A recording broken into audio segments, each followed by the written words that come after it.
di silent treatment ini, kita sengaja mendiamkan seseorang seperti tadi yang sudah dibahas Mas Raden. Jadi misalnya saya marah sama Mas Raden terus saya diam. Mhm. Udah saya diam, saya ekstra buang muka. Nah, itu kan rasanya beda gitu ya. Iya. Jika dibandingkan saya bilang, tolong kasih saya waktu sebentar, saya mau tenangin diri dulu.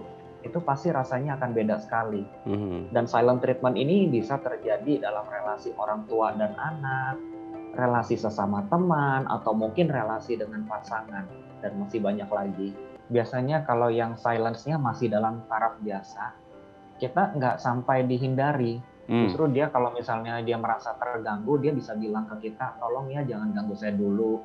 Atau dia bilang, sorry nih saya ke kamar dulu ya, saya butuh nyendiri dulu. Itu dia bakal ngomong.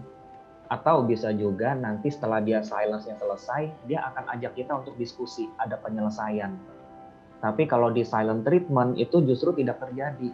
Biasanya silent treatment ini kan ada juga yang motivasinya untuk menghukum atau mungkin dia menunjukkan kemarahannya dia. Makanya dia inginnya ya pasangan menuruti keinginannya dia. Atau menurut dia sudah cukup, ya sudah selesai.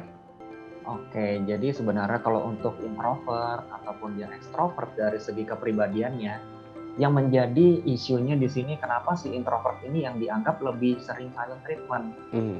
Karena introvert memang cenderung lebih suka menyendiri kalau dia sedang membutuhkan energi. Ibaratnya kalau dia sedang lelah, dia sedang stres, kita perhatikan aktivitasnya banyakkan itu lebih solitary sifatnya. Mhm. Entah dia main game, entah dia melukis, tapi bukan yang tipenya langsung cari teman untuk cerita gitu ya. Itu kan yang ekstrovert beda lagi. Dan sebenarnya kalau introvert ini dia belum tentu melakukan silent treatment Mmm. ternyata. Karena introvert ini dia menyendiri untuk refleksi biasanya. Kemampuan dia yang paling utama itu adalah intrapersonal, mengenali diri sendiri, mengelola diri supaya dia bisa mensortir pikiran-pikiran dia, perasaannya dia, supaya tindakan dan perkataannya dia itu bisa diterima oleh orang lain nantinya. Perlu nggak untuk melibatkan orang, lain di dalam, permasalahan tersebut? Karena kayaknya ini berdua nggak ada ujungnya nih gitu, sama-sama diem, ini bisa-bisa jadi, time bomb kan gitu, bom waktu yang akhirnya bisa meledak sewaktu-waktu. Perlu nggak sebenarnya orang lain yang mungkin dalam ya ring satunya kita deh gitu? Oke, jadi kalau misal masalah sudah kompleks, bisa jadi orang lain kita libatkan, Mmm. tetapi tidak secara langsung.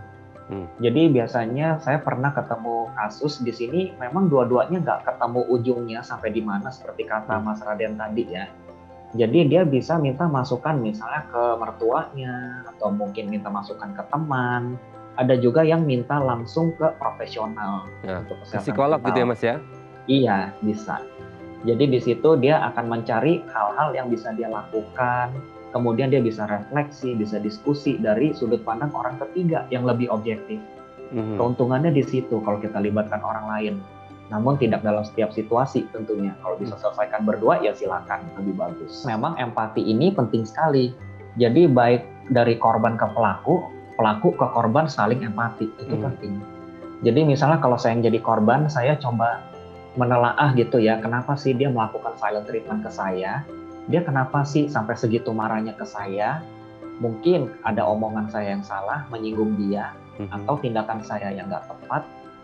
Jadi kita bisa memperbaiki diri dari situ, terus kita juga bisa melakukan hal yang disukai oleh orang tersebut, supaya hubungannya juga lebih dekat dan lebih harmonis.